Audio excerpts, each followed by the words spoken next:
Hello guys, आज हम इस रिएक्ट जेस की सीरीज में देखेंगे कि चिल्ड्रन नाम का प्रॉप क्या करता है। चिल्ड्रन नाम का जो प्रॉप्स होता है उससे हमें क्या मिलता है। क्योंकि हमने प्रॉप्स के बारे में समझा था कि प्रॉप्स एक तरह का कस्टम पैरामीटर है जो पेरेंट टू चाइल्ड डेटा पहुंचा सकता है। मगर एक चिल्ड्रन नाम का भी प्रॉप्स होता है जो आपको भेजना नहीं पड़ता, बस आप एक्सेस कर सकते हैं।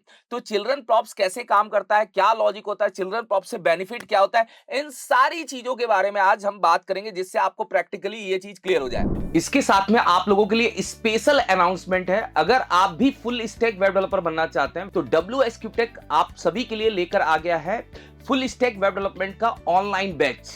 यहां पे आप वेबसाइट बनाना, वेब एप्लीकेशन बनाना, मोबाइल रिस्पॉन्सिव वेबसाइट बनाना, एपीआई बनाना, वेब सर्विसेज बनाना और प्रोग्रेसिव वेब ऐप बनाना, ये सारी चीजें आप सीखेंगे। ये जो कोर्स है, ये कोर्स आप लोगों के लिए दो पार्ट में डिवाइड है, फ्रंट एंड और back and. Front end back and मिला के आप बहुत सारी वेबसाइट और वेब एप्लीकेशन बनाएंगे जिसमें आप जोमेटो का क्लोन, मिंत्रा का क्लोन, रेड बस, लिंक्डइन जैसा क्लोन, ऐसे बहुत सारी लाइव वेबसाइट जैसा क्लोन हमने रखा है जिससे आप लाइव प्रोजेक्ट जैसा एक्सपीरियंस ले पाए।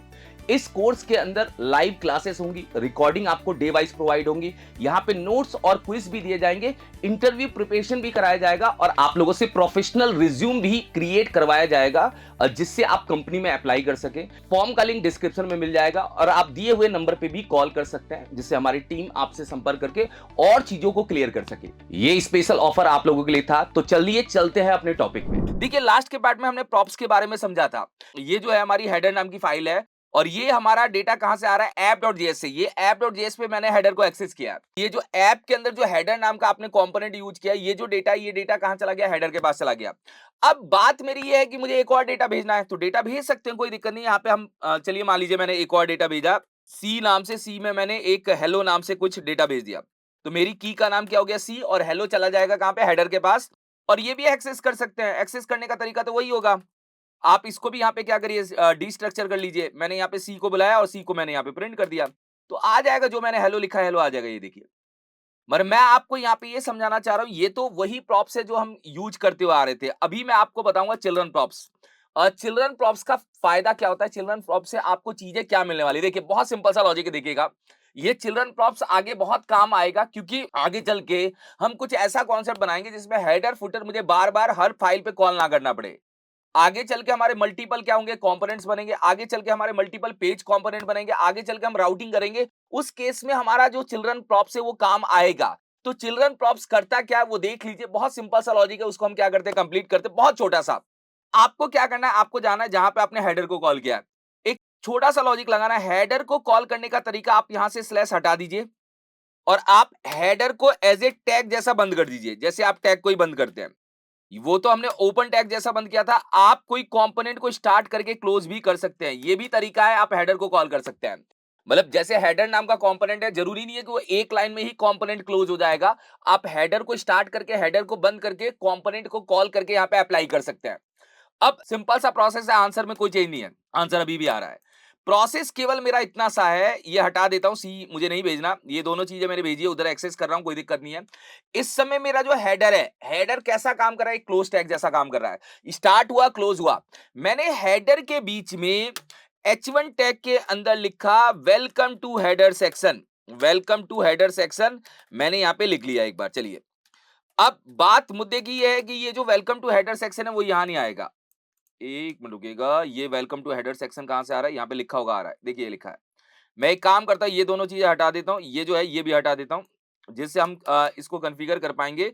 यहाँ पे हम क्या करते हैं, S3 टैग में लिख देते हैं हेडर पार्ट। मैं यहाँ पे हेडर पार्ट क्या कर देता हूँ, लिख देता हूँ और मैं यहाँ पे जाके क्या करता हूँ, चेक करता हूँ। तो अभी आप ये नोटिस करिए कि जो आपने ऐप के अंदर हेडर को स्टार्ट करके और हेडर को क्लोज करके इसके बीच में H1 टैग में वेलकम टू हेडर सेक्शन लिखा है, ये आपके हेडर के पास नहीं आ रहा। हेडर इन प्रॉप्स को हैंडल कर ले रहा है, हेडर इन सी नेम, पर हेडर के बीच में अगर आपने कोई HTML का कंटेंट लिखा है, बीच में अगर कोई HTML का डेटा लिखा है, वो यहाँ पे नहीं दिख रहा। तो आपको ये समझाने की कोशिश कर रहा हूं मैं, आप लोगों को क्लियर कराने की कोशिश कर रहा हूं कि हेडर के बीच में जो लिखा जाता है हम उसको बोलते हैं चिल्ड्रन। हेडर टैग के अगर आप कोई पैरामीटर पास करें, वो कस्टम पैरामीटर है। कस्टम पैरामीटर का मतलब क्या है? जैसे सिंपल सा लॉजिक है, ये आप कस्टम पैरामीटर दे रहे हैं, पर हेडर के बीच में अगर आपने किसी को यूज किया, मान लीजिए हेडर के बीच में बहुत सारा डेटा है, 5 लाइन 10 लाइन, एक एचटीएमएल का बहुत सारा डेटा पड़ा है हेडर के बीच में। अगर हेडर के बीच के डेटा को अगर आप एक्सेस कर रहे हैं, तो हेडर के बीच का डेटा कहलाता है चिल्ड्रन। इसको यूज करने का बहुत छोटा सा फॉर्मेट है, बहुत छोटा सा तरीका है।